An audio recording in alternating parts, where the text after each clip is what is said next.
if you get something that's just a clear vision from an individual of an idea that they have and they know how to implement that, you're going to end up with something way more interesting. I don't know if you're thinking about proper AAA games with all the graphics. I mean, it takes a team years, doesn't it, to make them?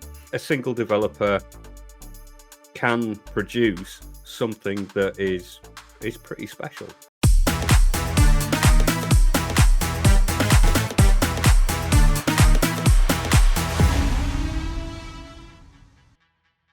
Hello there and welcome to Slotted In There, and this week we are discussing, is it possible for a one-bedroom programmer like back in the 80s to produce a world-renowned game in today's age?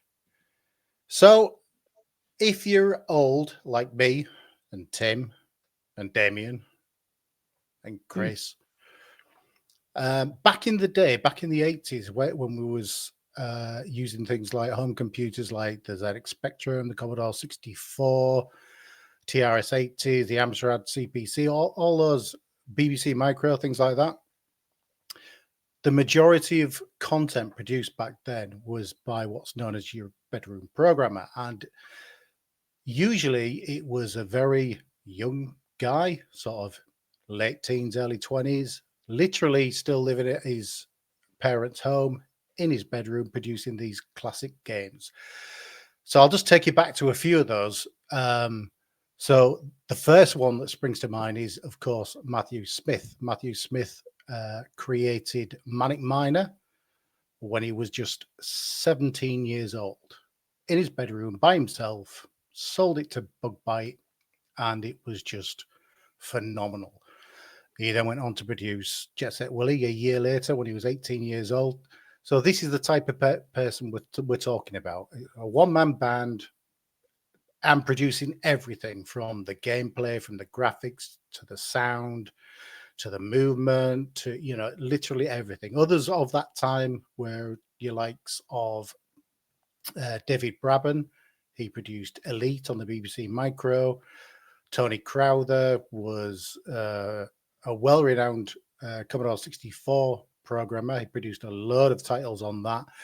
Jeff Minter, of course, who formed Llamasoft, produced a lot of psychedelic games back in the day, and he's still producing games today. And I've actually bought one for Tim recently for him to review on his VR headset.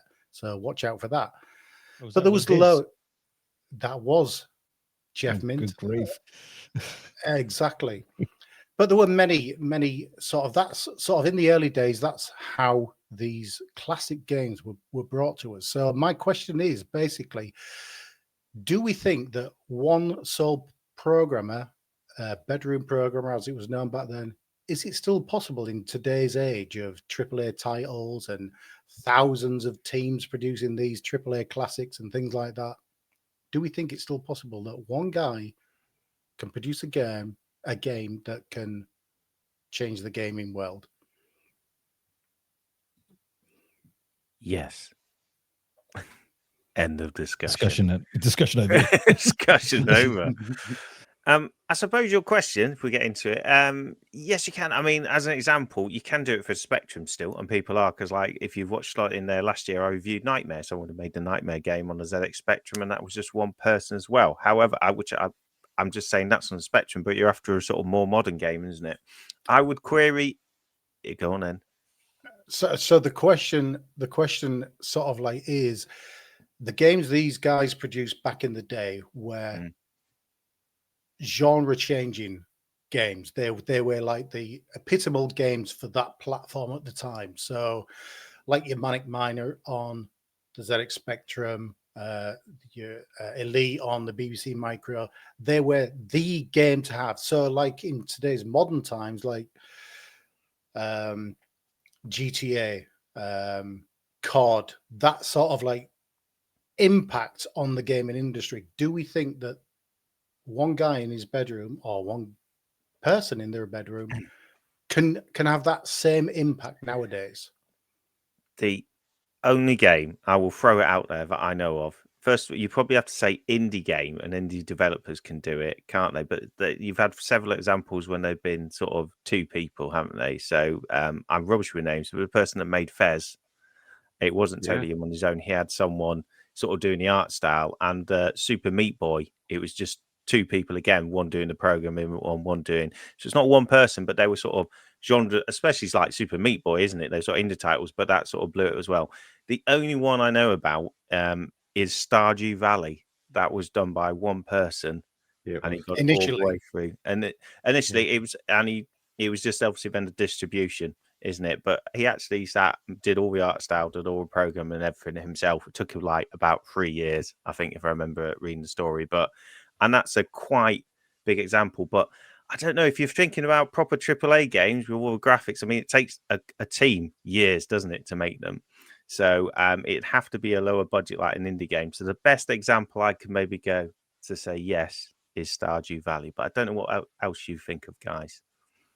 I was going to say one of the interesting things that comes out of that as well is that because of the nature of the difference between making games now and making games in the 80s, with the advent of the internet, it will quite often start with a solo indie developer, but of course they will accrue a team over time if the game turns out to be popular. So we probably just have to sort of center this around the idea that they started the game solo and then maybe it took off from there and added more people, because that's just so common now. We had, I think, Minecraft that started with a single developer, and then that increased. Marcus Notch Person. That's the one. So he started that, got it up and running. I think it was on a university campus or something where people were connecting to it, and it exploded from there. So that was a single developer.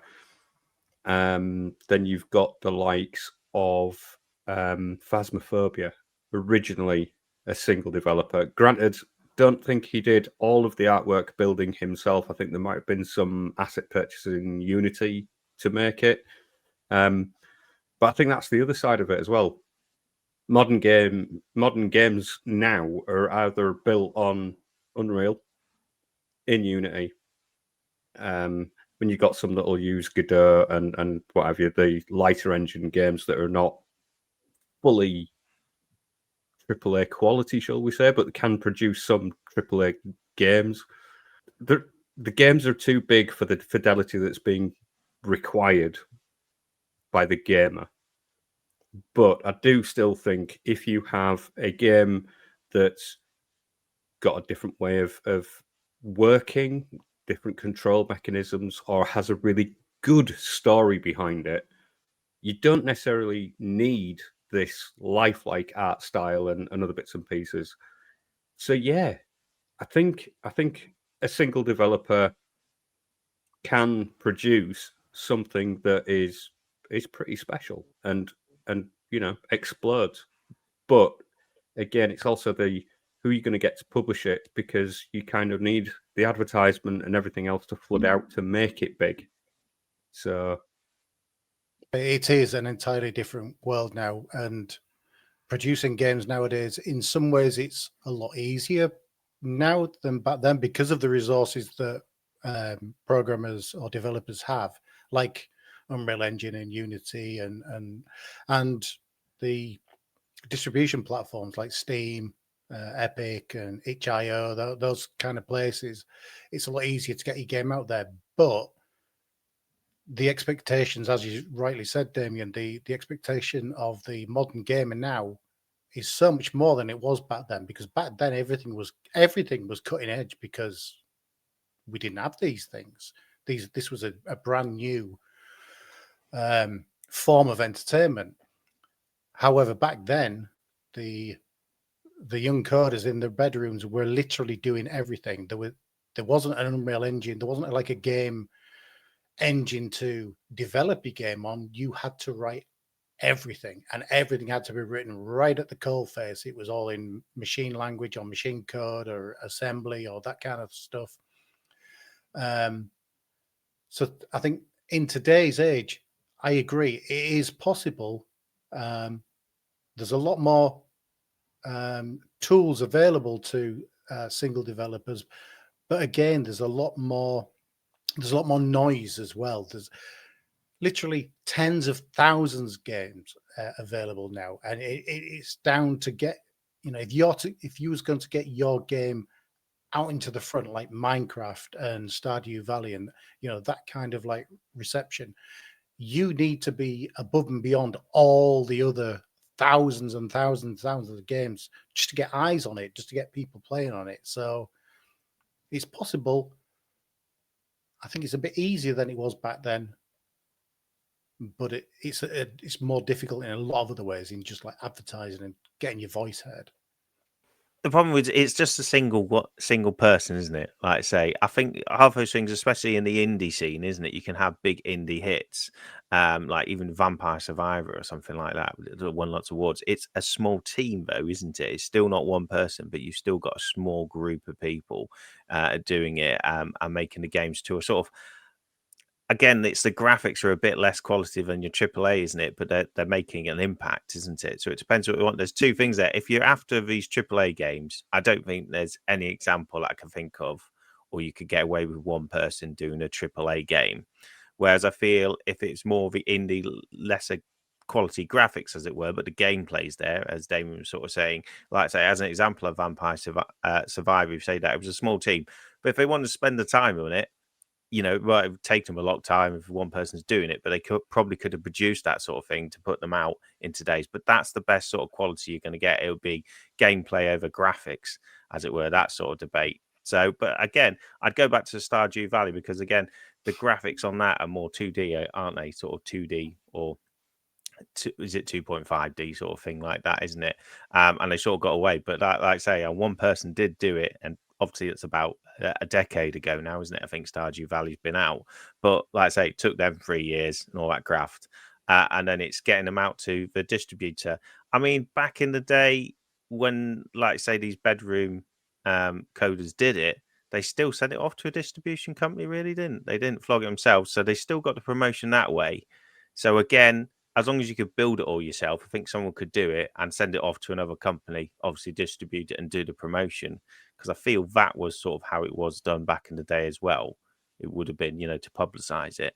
But yeah, just a single person doing it to actually get all these great graphics like your Gears of War and your God of War and all this lot, Horizons. It's just too much to do for one person now. So yeah, I totally agree with what you're saying there, Chris, about the AAA titles, but that's not really what my question was about. It's just like, could a single developer in today's age develop a game, whatever the game is, like Tetris or that kind of thing, by themselves, and it become a world-renowned phenomenon? And I think we've kind of answered that in the answers that you've given and Damien's given in the two examples of Stardew Valley and Minecraft. I mean, Minecraft, that became phenomenal. It became an absolute dominating game, didn't it? And it's generated God knows what offshoots of that, and movies and God knows what. And millions are still playing it today. So I think it is possible. It's just back then that's how games were produced. You had your latest hit from Matthew Smith or whoever the programmer was, and that was the game. And nowadays, I think it's few and far between, but it still does happen. And I, for one, absolutely welcome it. Long may the Matthew Smiths of this world and the Jeff Minters and the Tony Crowthers and the David Bradburns of the world continue and producing this absolutely amazing content. More power to you. I think I'd just like to drop in the fact that we actually are aware of a single developer that's created an absolute banger of a game that we play almost every day. We are. And that is Steve, and he produced the game Golf Around. And we play it almost religiously. So kudos to you, Steve, and all the Steves in the world. Well done. Partial credit. I was trying to think of a game that would be considered influential. Initially I was thinking of FTL, but then I had to quickly look it up, and it was a 2-person team that came up with FTL. So it kind of fits within the category, and it is one of my favorite games. But how influential it is maybe a little bit debatable. I mean, with certain things like Jump Space and that kind of stuff coming out, it could be argued that that's a similar sort of format, but with much better graphics and more complex gameplay. Well, I say complex, more adventurous gameplay, let's say. But I had to try and think of one that actually had a single developer and that has spawned sort of duplicates of itself throughout the gaming environment. I think the best example I can think of for that is Papers, Please. And very good. It's just a small, odd concept, but somehow people got really into just focusing on the little details and things in the game. And of course, this has spawned various things like Contraband, which is where you're sort of at the border of a country and you're trying to stop people from bringing things in that they're not supposed to be bringing in. I know that there's a new one coming out in the not too distant future, which is like sort of airport customs, something along the same sort of lines as Contraband. So there's this kind of idea where you have to sort of check details and work your way down a list, and people find that quite satisfying. And that's probably the best example that I can think of just off the top of my head. Worms. No, I took the pills. The doctor said I should be clear in a couple of weeks. That's okay.